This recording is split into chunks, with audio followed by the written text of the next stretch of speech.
I bought a van. I just gave all my money to a stranger. I now have a van. Oh my god, I couldn't find a hairbrush. You've already broken something, haven't you? Yeah. It's not broken, it's just unclipped. Oh my god. Oh my god. I'm so excited and terrified. Now I gotta get home. I really hope it's gonna be fine. It's gonna drive perfect. I'm gonna love it.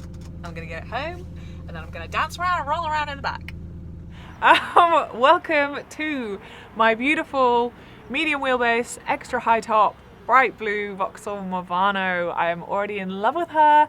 As you can probably see, I've already done quite a bit of work, so we're going back to the beginning, prepping the van for conversion. So as with any ex-work van, it is just good to take everything out and give it a really deep clean. So I took out everything. The floor came up and it was pretty filthy underneath. There is 6 years worth of work filth under there.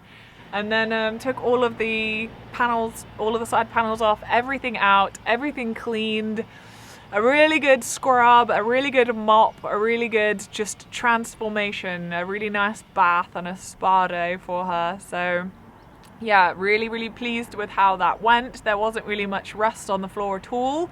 Well, some towards the back, I won't lie about that actually. The door clips and the floor at the back of the van were a little bit rusty. So first of all, I took all of the cargo hooks up. Some of them were pretty rusted on, so I had to get a... Oh my gosh, why have I forgotten the name of every tool? It is a Torx, thank you, a Torx key. Whacking it with a hammer and then like whacking the whole thing with a hammer until it was loose enough for me to get them up by hand with the Torx screw. And then just for fun, I decided to do the Coca-Cola test to see if I could get them clean and see if I could get the back door clips clean with Coca-Cola, because I swear this used to be a thing.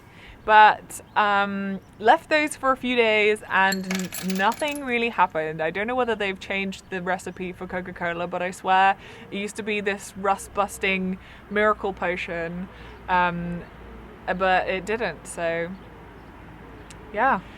There was some paint on the floor as well as the rust at the back, and I was just going to leave it. It wasn't really bothering me. I kind of thought, well, it's probably protecting the floor anyway, but in the end, I just couldn't deal with it being there and knowing it was going to be under the floor, even though that's so silly, because it had some wood chips in and I knew that there was sort of rust potentially under and around it.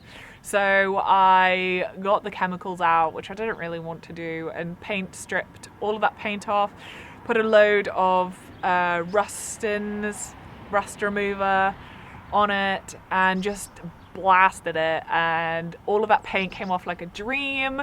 It was just the cheap like own brand paint stripper from Screwfix. It was like a $5 for the bottle. Got defeated by the child lock and had to chop the cap off, but that worked a charm. I didn't really think about the fact that it would take the original paint off the floor as well, which was silly of me, because of course it would do that, but that's fine, because then it was Hammerite time anyway. So firstly, I bought a tin to patch up around the little bits, and then for the floor, because it was quite scuffed and there were some sort of little rust bits where screws had been through, I just decided to buy a spray can, and the colour match, the blue Hammerite colour match to my van is pretty crazy, like actually pretty good. So I painted the whole wheel arches and everything else. It looked great.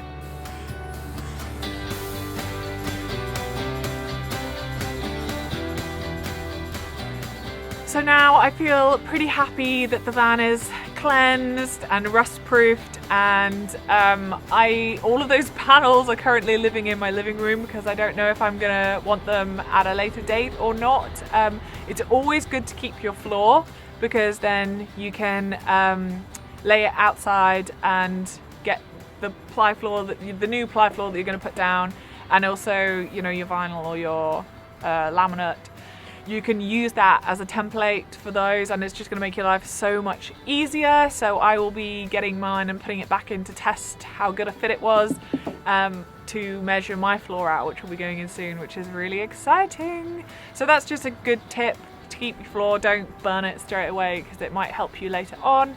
But yeah, really happy that the van is prepped and ready, and I'm really excited to continue with the conversion. So if you're curious at what's going on behind me right now, stay tuned because there's going to be more. I'm going to do better to create frequent videos updating you on this build. I'm a little bit, I don't know what the word is, different and I like to do things a little bit differently and sort of think outside the box of the conventional a little bit. So if you're interested in seeing some slightly different methods and maybe some just slightly out there things with this conversion, hit the subscribe and follow along, and I will see you in the next video.